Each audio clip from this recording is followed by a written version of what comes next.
So here we have our seat with armrests connected, our headrest, base, casters, gas lift, our gloves, our instruction manual, screws and tools, and our backrest.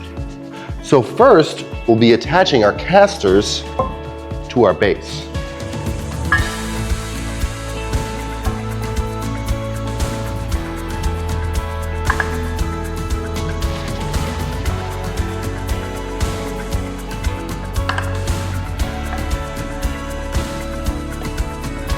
And then we'll be installing the gas lift.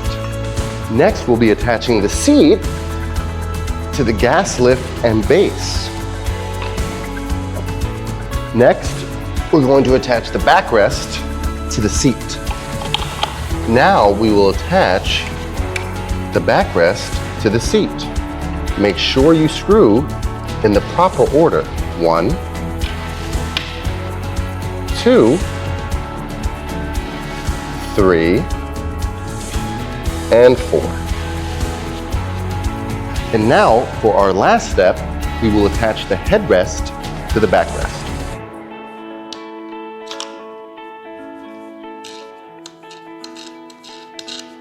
And now we enjoy the best seating experience you can buy.